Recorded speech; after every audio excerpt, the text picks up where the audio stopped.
Well, good morning and welcome back to the program 810 right here in the Northeast Caribbean. Say good morning to my good buddy Emil Lee. Say Marteen Insights news that matters to you. Good morning, Sock. Good morning, listeners. Good to be back again. I'm glad you're here. Glad you're here. Okay, where's today's newspaper? Yeah, There, right I here. have to. I I have to be 100% honest. When Mm-hmm. I read the first headline this morning on the top of the Daily Herald, I almost fell off my chair. Yeah.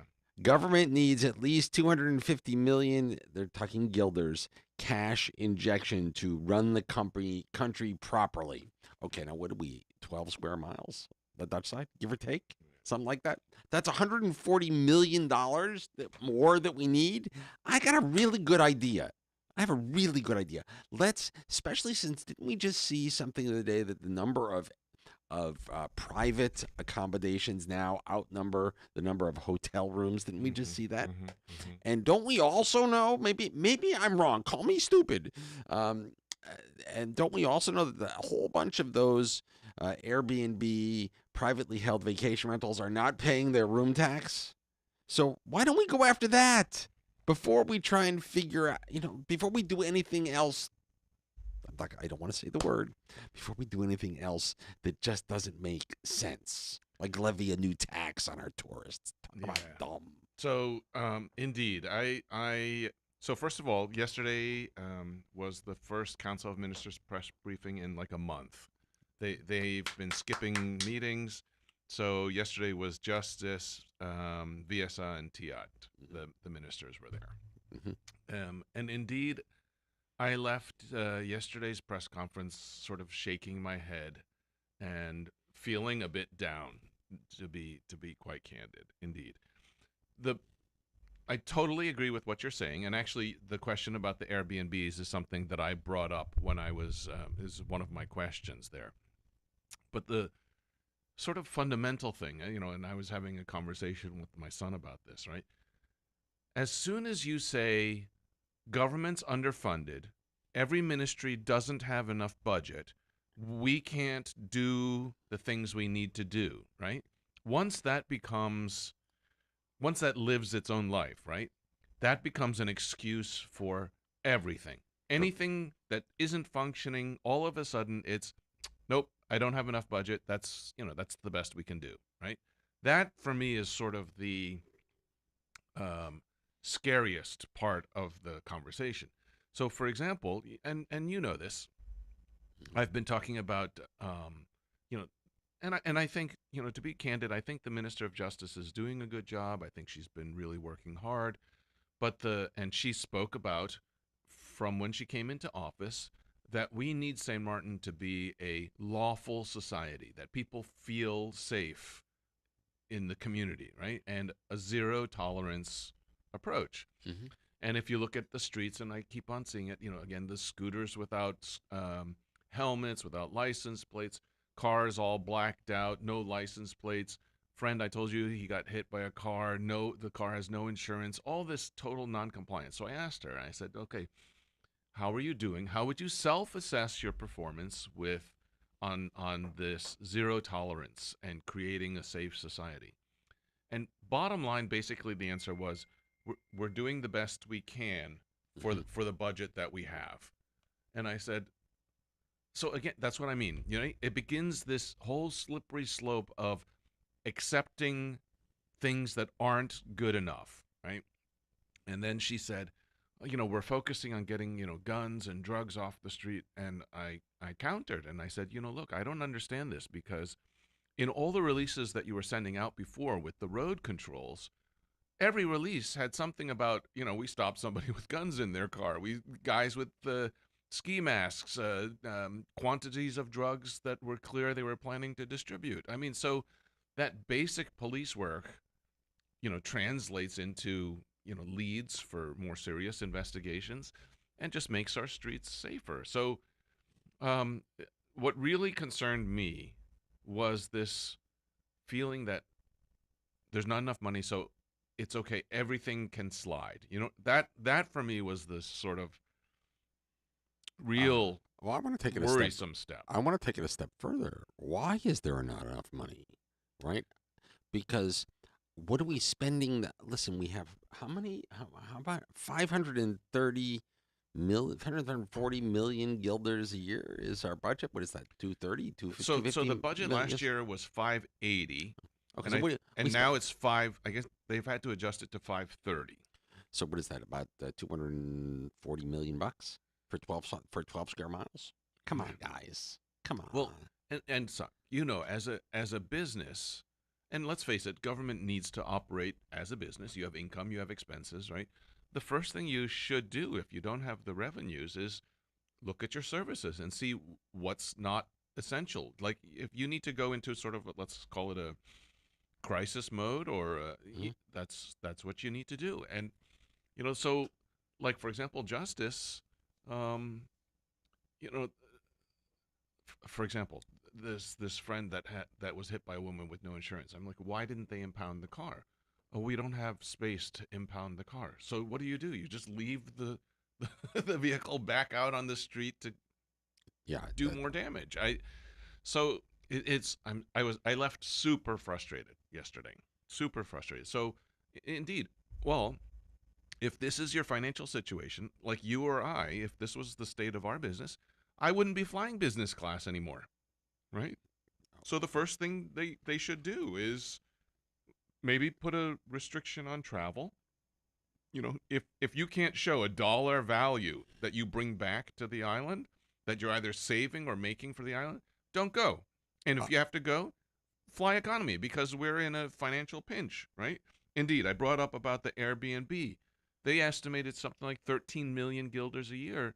So this is without new taxes. This is without going to parliament to approve stuff. This is just get off your butt and enforce the rules that are already there. I was thinking, I mean, you have 15 members of parliament. So maybe reduce it to 7, right? I mean, do you really need 15? Do civil servants, the amount of cars that government has. I mean, so for, those of you on the streets, every time you see a L license plate, those are government vehicles, and I see them at the beach on the weekends. I see them picking up their kids from school. I see them doing all kinds of things that I wonder, is this really where my tax money is going to pay for those things, right? So, yeah, and you know, so I was waiting for the prime minister, but I'll bring it up here. So Sock, right? Most airlines you collect air miles, loyalty points, mhm. right? But most airlines recognize that businesses are the ones very often who pay for travel, Mhm. and they set up business loyalty programs. So actually, you can have a business loyalty program, like a number where they give you points, and then the person can still get their points, right? Mhm. St. Martin doesn't do that, right? So they pay all these tickets going to Holland, Air France, KLM, but they don't do things that would economize and let them, accrue loyalty points to buy travel themselves. I mean, just simple things, and it makes me nuts. So, Well, it's just we need to act like a business, right? yes. Government is doing the people's business. That's the job of the three branches of government, whether it's the legislative branch, the executive branch, or the judicial branch. That is your job to do our business and not to simply go, oh, we're short, we'll just raise taxes. That's not the way it works. That's So, not how you live at home, right? right. So if you are, so again, I totally agree. First thing they say is we need more money. My first question is, I mean, my children the same. If they say, "Dad, we need money," right? Well, do you really need the money? Right. Can you save? So the first question to government is review your activities and see, is it really all essential, and where can you save? I think you need to show that you've gone through that exercise before you start increasing taxes. Because let's be honest, when you talk about you need more money, you're talking about raising taxes. You're talking about squeezing blood from a stone. Well, what it really forces me to ask a question, um, and it's a hard question, but I'm going to ask it anyway. And it's probably not a popular question, Mm. but I just know what I have personally gone through every time I have to deal with the government to get something done that is just plain normal. Like Mm. the renewal of my long lease has been going Right. on. Let's see. We submitted it would 22. It started in 22 that we submitted the request, and it's now 25. 3 years to do a normal thing, and and people, I just don't get. And if I hadn't raised the roof and been a real ass about it, nobody would do a darn thing, right? It's I've been the squeaky wheel. That's why we get there, and it really it frosts me that we have all these people sitting around. Well, what are you doing? It's not that hard. And and they tell me, oh, it's got to go to all these different approvals. Okay, well, get off your duff, walk around the building, and sit in front of the people that need to have it approved, and get it done, right? And what is the big deal here? We make the simple stuff incredibly difficult. I'll give you another example. This morning, I was out yesterday and the day before for Rosh Hashanah, for the Jewish New Year. Mm-hmm. And I came in this morning and there was a big stack of mail that had come in. And the mail comes in spurts, right? Mm-hmm. Which is a whole nother ridiculous thing. But so one of the things that we continue to do, or the Ministry of Finance and the tax administration continually does, is whenever you pay your taxes every month,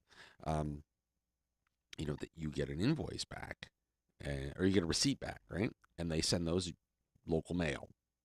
And so I got a huge stack of stuff, and I was getting payments that I had made from late 24 and early 25. It's now late 25 that you're just matter of fact, I just got the receipt in the mail that I had paid my business and director's licenses, which I paid in January or February of 2025, just today. Mm-hmm.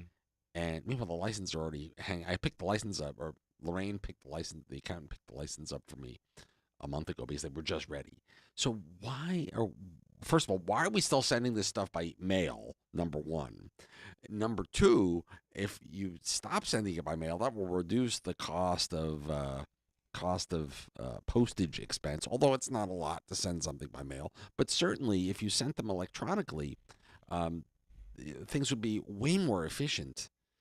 Well, so exactly, and the fact is, most of the time when you pay, like when I pay my credit card bills online, I get a receipt Immediately, right bang. away, right? So why are you making the process indeed more complicated? I mean, I was just thinking about, when you need a police record, you need to get an appointment, you need to go to the civil registry, you need to request the police record, and then you need to go and come back. I'm like, imagine all the bureaucratic processes that's going, when indeed you should just go on the computer and say, yeah, no, Emil's not a criminal, print, Yeah. done. Well, I don't know about that part. Yeah. But no, you're absolutely right. I mean, other countries you can just do it online. You don't even have to go there. You just make a request and say, "Hey, I need my census registration. I need this, and put in your credit card and bang, it's paid, emailed. And there's the receipt that you paid for Right. it. And when it's ready, they send it back to you electronically. What is the problem here? And the thing is, also, for example, a lot of government processes are supposed to be based on standards, right? You want to renew your driver's license. So you need to show that you've got a doctor's test, you've done your eye exam. So once you do Which these, blows my mind, but whatever. whatever, right? But again, this is a process with AI today, right? So it's not like there's really a discretion in there, like a sort of a human intuition evaluation. There's factual things, right? You can still see, you're in good health. Right, I need to submit these and you're still a things. resident, so I'm going to give you a driver's license. I need to submit these things Right. to renew my driver's license, and if I've submitted them, Just give it to me. Right, Right. like the problem is we don't have a reliable postal system either. No, but do it electronically. You don't. So and nowadays with artificial intelligence, that whole process could basically be automated. You make government more efficient. I was talking to my cousin Amy's husband Justin in the U.S. In the U.S. Mm-hmm. And he just renewed his driver's license in the state of Connecticut. Mm-hmm.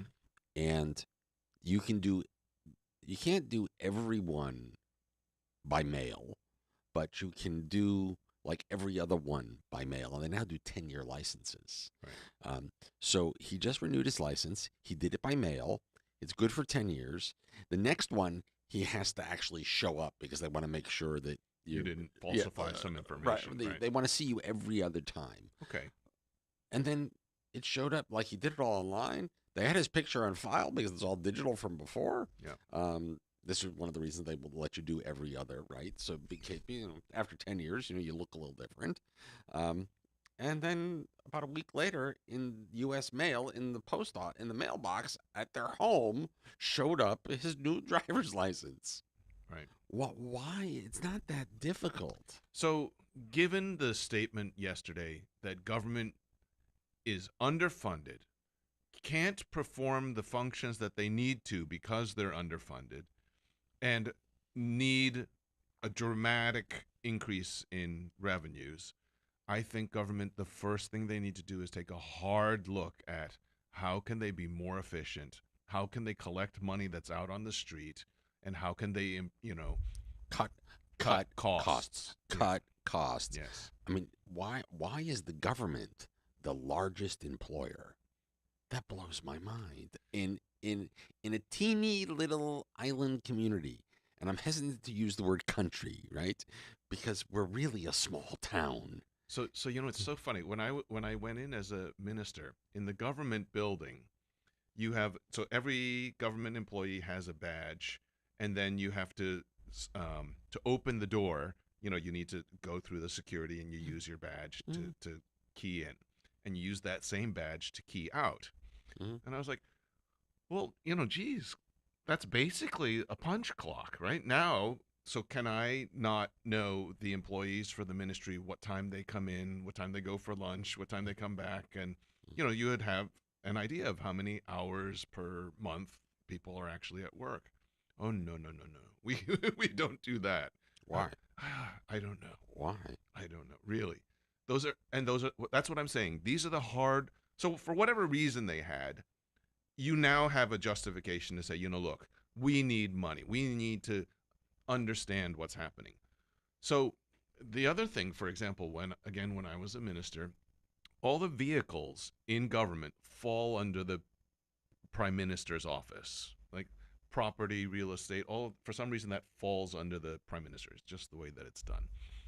But after Hurricane Irma, the Dutch funded replacement vehicles. So we decided, okay, no more Jeeps. Everything was four-wheel drive, four-door pickup trucks, because after hurricanes, you need to move supplies, food, water. So I said, look, this is going to be the standardized vehicle. And we put GPS tracking in all the vehicles so we could see where they were going. And I'll tell you, the costs for fuel for the ministry went down because they knew they were being tracked. We even got alarms if they went over to the French side. You'd get like a message on your phone saying, woo, this vehicle's on the French side. What are you doing, right? Right. So why can't you do that well, number one, evaluate, does everyone really need a vehicle, right? All those people, do they really need them? Listen, I was a pretty senior executive in my old life. I didn't have a company car. Right. If I was traveling for work, I got paid mileage. Exactly. Or I rented a car and submitted Now, for example, you have inspectors, right? You have the there are TIOD people- inspectors, people labor who- inspectors. Their no. job is on the road all day long. No problem. You Agreed. should have a car. Agreed. Police, obviously, you need to have a car, right? But indeed, all of these ministries, I think almost every department head has a car. Why does Indeed, just say, look, I will reimburse you the miles if you use your personal vehicle. Stop. Why? So here's my real question: is why does a minister need a company vehicle? Yeah. What action other than going to and from work and going to events that you have to go to in our teeny little island? Why? I will say that surprisingly, there are a lot of meetings that are out of office. There's functions you need to go to.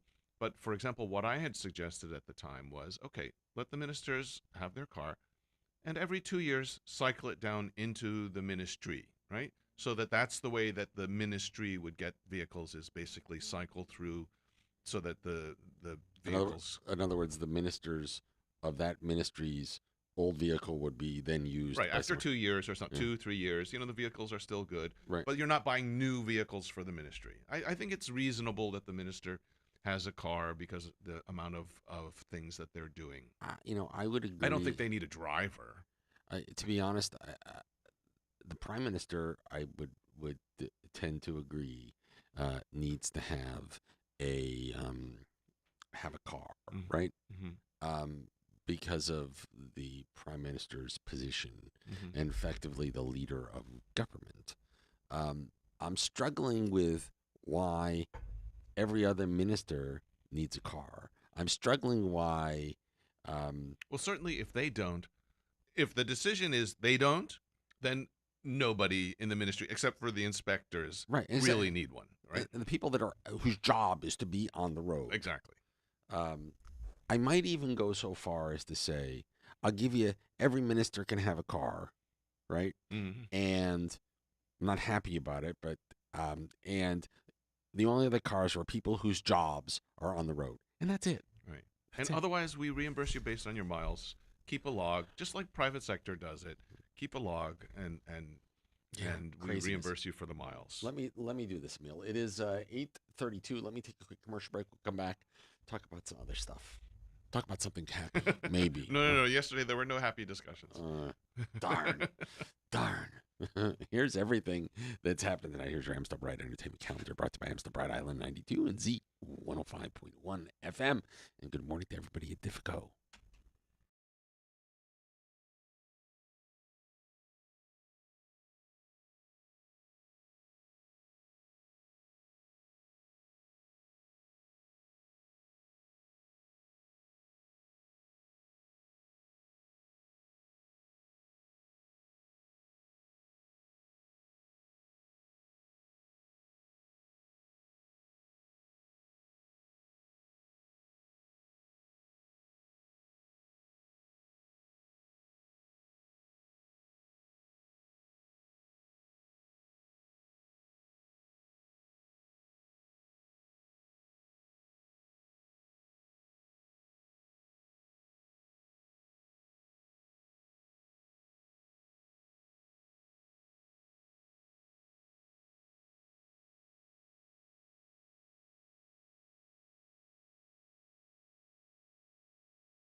Welcome back to the program.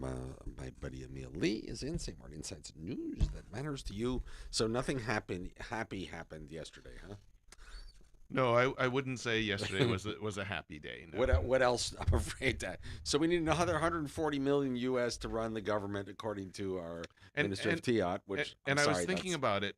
Again, some of these things hit me as I'm driving away, right? That Like, and I don't know if you remember, in the past, I've asked the Minister of Finance, how much do you need? And she didn't know. Then she came back and said, I think we need another 20 million. Now that 20 million's gone to 250 million. And what really irks me is Gilders, by the way. Gilders is that it's taken a year. I mean, they've been in office since November. So what is that? That's like 10 months, 9 months to for them for the reality to sink in, right? And we were just talking about off air that's why during election time I get so frustrated listening to people and their plans, because the reality isn't, we're not short of ideas. It's how to get them executed and how to get them funded. And so besides the frustration that you're not looking to, reshape your services and what money you can collect without raising taxes. I mean, that's one frustration. The other is that it's taken you a year to figure this out. Okay, just shy of a year to figure this out, that, gosh, I don't have enough money to do the things that I need to do, much less the things that I've promised the people when I was running that I would do, right? So, but yeah, it I was frustrated for sure leaving. Yeah, to say the least. So who else was there yesterday? So Justice was there, and again, if you think about it, it actually comes back to the same thing. That they have, if I remember, they have about 300 years of sentences waiting to be served. So in other words, collectively, Hmm. there's people who have been sentenced for a crime, Hmm. given a a, a, a year, a time frame that they need to serve, but because there's no space in prison, they can't serve that their sentence yet. And collectively, So we leave them that on the was street. 300 years. Yes. And so, what happens is, in the community, So people much for start, law and order. right, people start to say, look, hey, I'm not going to serve time anyways, right? And then, so Natalie was Minister of Justice was explaining that normally you serve 2/3 of your sentence, and then you're eligible for early release, right? So that's 66% of your sentence. They were talking about, if we reduce that to 50%, so if you only serve half of your sentence, right, that you would be eligible for early release. And they said they did the calculation, and reducing the sentence to 50% would free up only 8 spaces next year. Nothing this year, even, just next year. So, this lack of capacity, and I could see the frustration, right? So that means the enforcement is an issue, because even you catch them, they're not going to serve their time. Right. Um, remember, she said there's no space to impound cars, so you stop people who aren't compliant, but you don't have the space to take their cars away anyways. But to me, again, this just means, and they've talked about it, but they haven't done anything, is they need to increase the fines. The Minister of Justice previously said in Curacao they've increased the fines so that the compliance becomes a self-funding thing, right? So that the fines are substantial enough that it pays for the officers who are enforcing the rules, and also contributes to the prosecutors' efforts, because they're the ones who have to actually collect the money. So there are ways to do it, but it's just too slow. So It something is just horribly broken. right. And when you think about what we actually make here, right? We make two things. We make smiles and memories. That is our product. And I don't know, it just makes me feel like I want to say the hell with it and go sit on the beach. And yeah, so I said yesterday was not a happy day. So one of the things the Minister of Tiat said, the amount of money in her budget, I think her budget for the whole ministry was something like 22 million guilders, and only 4 million of that guilders, right? So that's about $2.2 million. is actually allocated towards tourism promotion. For an island whose economy is driven by tourism revenues, That's shameful. that's shameful. I mean, you benchmark that against the rest of the Caribbean, and that's embarrassing. That's like a rounding error in their budgets. Yeah, shameful. Yeah. Shameful, shameful, shameful. Yeah. I guess we need to have. So who was there yesterday? Well, Justice, Justice, Tiat, Tiat. and VSA. So VSA was there as well. So let's do this. Yeah. Let's invite all three of them in at the same time. Yeah, why? Well, let's see what they have to say for themselves. I think we could bring them in one at a time. It'll be too. And, you know, I have to say, like, I think you've seen the newspapers. I don't know if you've followed the discussion about the appointment of the St. Martin's appointment to the person for the Central Bank. And they wanted to appoint Hyro Bloom, The attorney, yeah. the attorney. But apparently process wasn't followed, right? So again, the more disturbing thing is clearly from the coalition, because you had comments from within their own coalition, there was disagreement, right? So you expect opposition to sort of criticize everything that government does, is because, you know, that's what they think their job is. But within the coalition, you are seeing that they're not on the same page. And I see it within the ministries as well. You know, the ministers, as they make some of their statements, you can see who's kind of in line with each other and who's not. So apparently, for example, this discussion about Hyro for Central Bank, PFP wasn't in agreement. You know, so even within the coalition, within the sitting ministers, they're not on one page. So that makes getting anything done extremely, extremely difficult. So my suggestion is maybe what we could do is we could invite them in by faction, right? So in other words, the DP has finance and TIAT, PFP has education and VROMI, Luke's party, I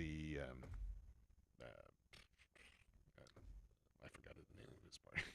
Anyway, Sam is there with one, Right. and then you have the Prime Minister and VSA. So let's invite them in by faction. At least then they're supposed to be on the same page.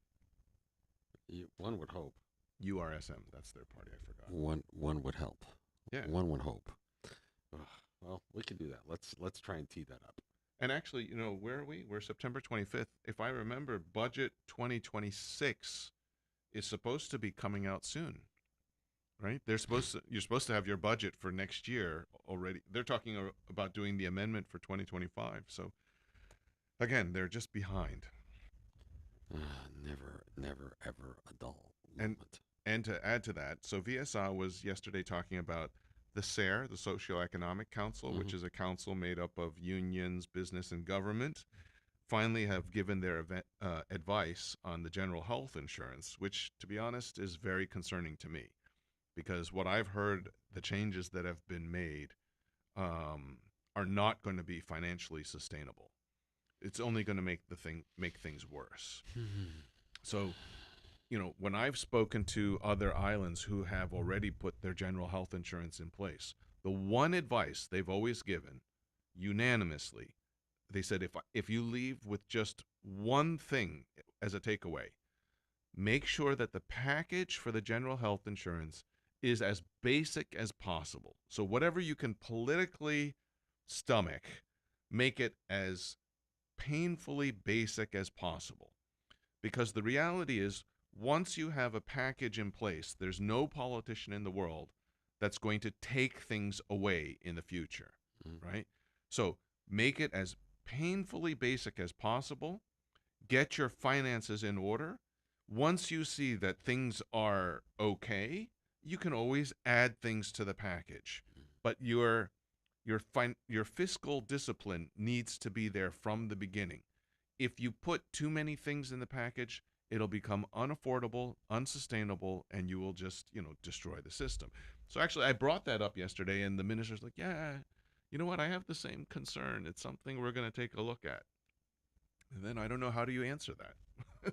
But it's going to go to Parliament. He's hoping to go to Parliament this year with it. And what I'm afraid is that they owe so much money and the system's so Broken. that Parliament will end up just passing it because they feel like they have to. And that's going to, I think, to be honest, this is, what do they say, the straw that broke the camel's back?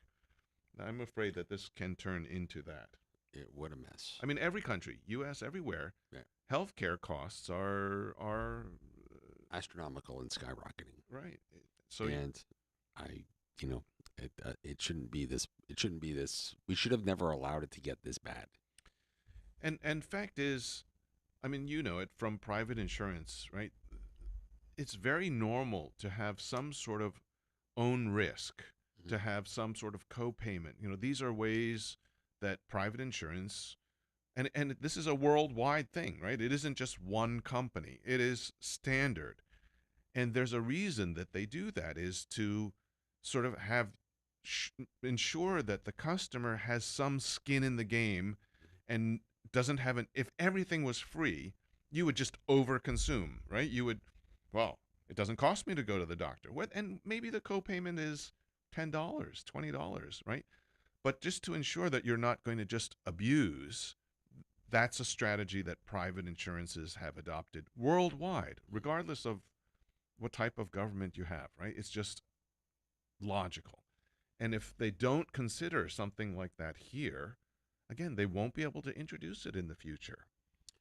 It needs to be fixed, and we need to stop screwing around. I'm sorry that it's been they've been talking about this for decades, and the notion that you're just going to force everyone to be covered is also not the right answer. Right.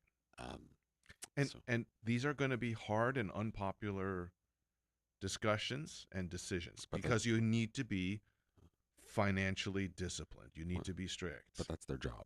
Yes. That's their job. That's why they were elected.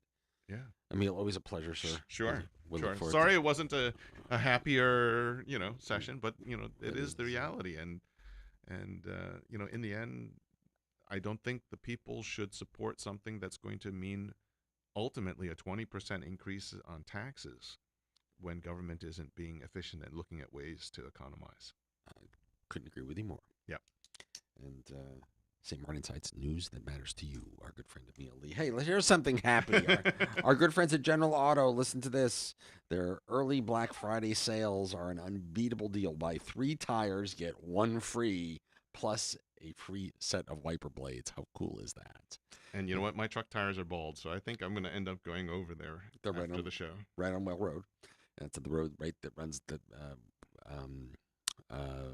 where Ace is. That road, that's the road that runs down the side of our Aces. So go check that out. They'll take very good care of you.